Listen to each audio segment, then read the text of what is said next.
videos right now and then schedule them throughout the week and upcoming week. So you guys will have some content. Thank you guys so much, by the way, for subscribing, even though I'm not uploading, which is very nice to see. Which is weird, like sometimes I get more subscribers when I'm not uploading, which I don't know if that's a good sign. I don't know, but I really do appreciate it. So we're on the cusp of making it to 300 subscribers. That would be very, very fun. Didn't think I would make it that far within the time I've been uploading. I haven't uploaded too many videos. Like I've uploaded obviously a few videos, but it takes a while to build any sort of audience, especially in this. There's a lot of people doing ASMR, let's just say that, so I try to do something a little bit different, and thank you guys so much for watching. I mean, it's unbelievable that you guys enjoy it so much. Thank you first of all. And I've gotten so many nice emails lately. Just thank you, you know who you are. Thank you so much. It's so appreciated. People are so kind to me on here. It's just a beautiful little community that we have here, I think, and the people, you guys are amazing. You really are amazing. So you have to know that's what I think. And yeah, with that out of the way, I always say that before because I feel like you guys need to hear it. How amazing you guys are, really.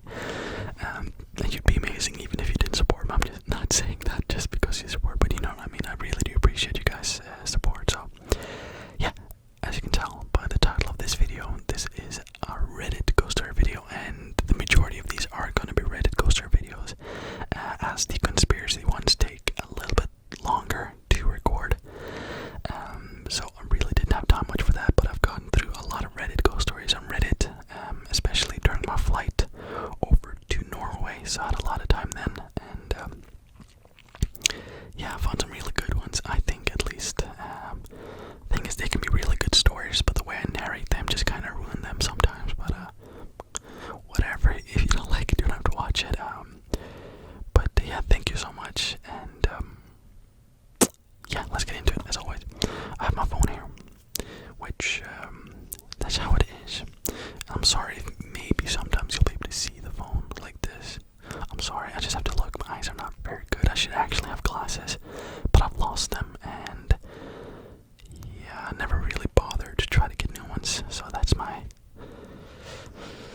life. So yeah, the first story is called The Witch. I'm trying not to do that because it's kind of distracting.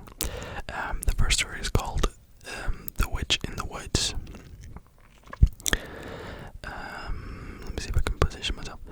When I was about 10 years old, I lived in a really small town. My friends and I would often play on the trails near the forest after school or in the weekends, building forts, fishing, etc. On one day, we were walking a trail, and a lady in her mid-50s or 60s come out of the woods. She had dirt all over her hands and pants. She said her car broke down and she needed help. We said we should go tell her parents to come help, but she insisted we come into the woods. Little quick note I'm gonna say, if that was a man, right, you would have never done that, because as a woman it's like more okay, you know what I mean? Okay, that's a weird thing to say, but you know what I mean? Like, we usually tend to trust women more than men. It's like, come into the woods. An old man, you'd be like, nah. If it's an old woman, you'd be like, oh, okay, dangerous. We said no and kept on walking, and she just stared at us. It was like she just shut off as a person when we told her. The smile went away and everything. Even when we were a couple of kilometers down the road, we could still see her staring at us. Anyways, we get back to my friends, and we were playing tag or something in his backyard. And one of us starts making fun of the lady we saw earlier. And out of nowhere, he is launched into his parents' shed, breaks the window on him, on his arm. We all just kind of stand there in shock. His parents come out and start yelling at us, blaming us, and said we threw him. All of us ended up being grounded. To this day, we all seem to have the same recurring dream of seeing the woman in the woods, except every time I dream it, she's closer and closer to us.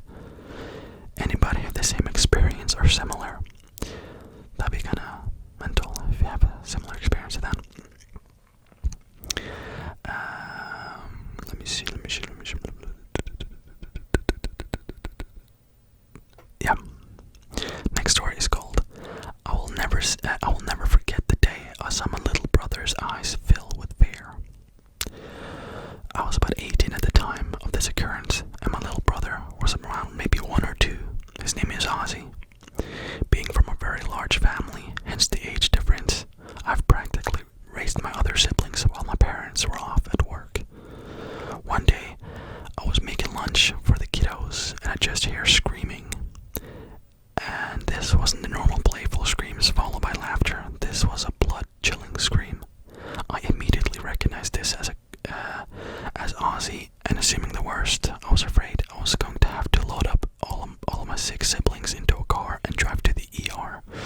But honestly, what happened scared me more than anything that ever really has. I ran upstairs, I had a towel in my hand just in case there was a blood or something that had happened. As I turned the corner on the top of the stairs, I just see Ozzy standing in the middle of the hallway screaming and crying. Just standing there. It really freaked me out, so I go up to him and kneel down to talk to him. I asked why he had come upstairs without me. He said he wanted Dad. I asked why you're crying. He says, scary.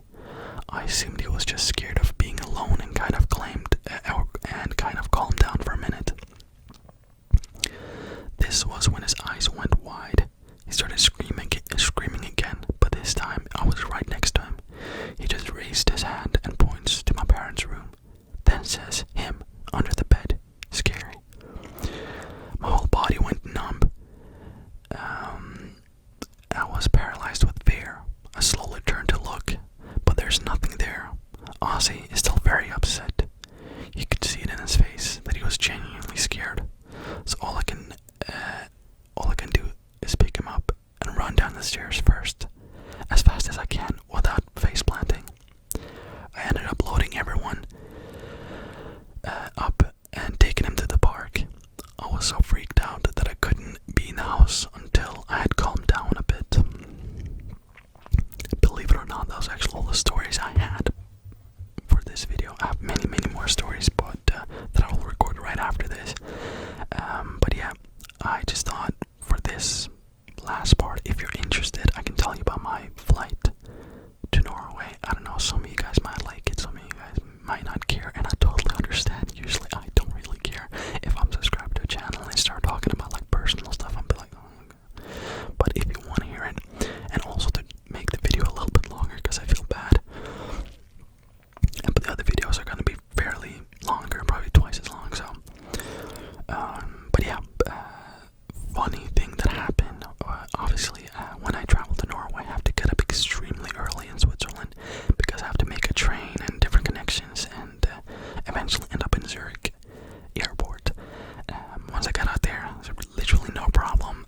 You can kind of tell there's not a lot of people that fly now, even now, close to the holidays. I mean, I've been in airports, close to Christmas before, and it's usually packed, but this time not so much. I was the first one in the queue. I like to get a bit early in case something happens on the way. You never know. That's why I never miss any flights or anything like that, because I'm always early, because you never know what's going to happen. Like on the way, there might be a queue or the train has some issue. You just got to take that into consideration. And yeah, I get there's no problem. I go through the security, and they had moved the security, so that was a good thing that I had to take myself a little bit more time because I'm not that familiar with Zurich airport, even though I've been there a million times. It's a massive airport, but I eventually find where to go through the security, and they check if you have like guns with you and stuff, and they didn't find all my cocaine and heroin, thankfully. No, I'm joking. But yeah, I go through security, and the gate usually tells you on the screen around 2 hours before departure or 2 hours before you have to board the plane. But this time it was like 40 minutes before departure and it still didn't say anything. So I just took a chance. Usually it's at like an A gate or something. I'm sorry. So I just went there and you have to go through like a thing where I don't think you can go back. And thankfully it was there. And I was the first one at the gate again. And yeah, I decided when I checked my phone, I was sitting almost in the back, in the middle between 2 people, and I was like, hell no. So I upgraded my flight, or my seat on the flight, which was fairly nice, economy comfort or something like that. It's just economy all the way on that. I don't think there's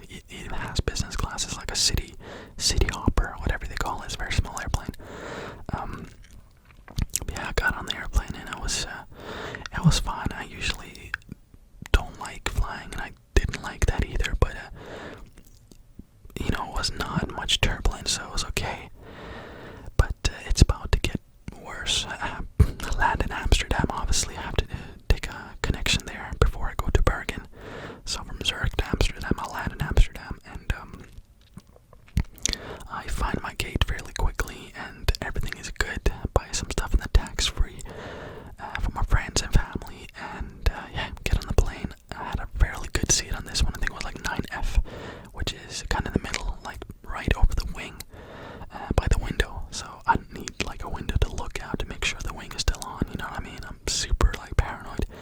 Not that that's gonna help, but the wing actually falls off that I see it. But you gotta do stuff sometimes.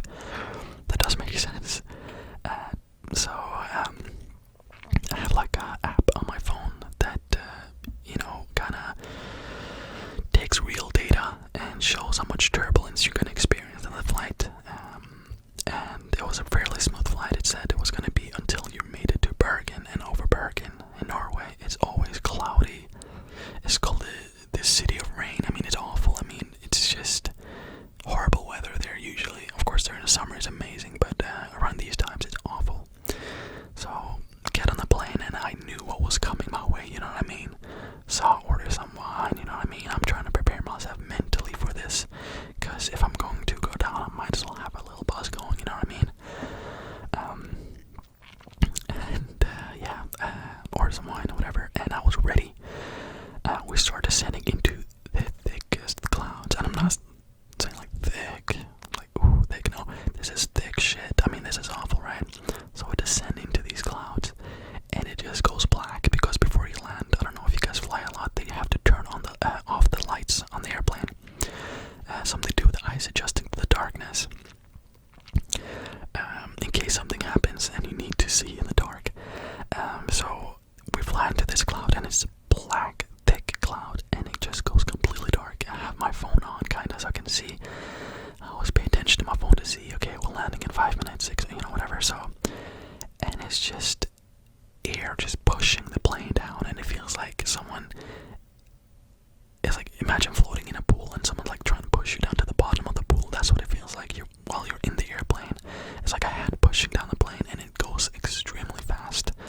Of course, for the pilots, they're probably just relaxing, but for me, I'm like, okay, I could die at this point. And it lasted for about 2-3 minutes, just turbulence, flying up and down and sideways and pushing down.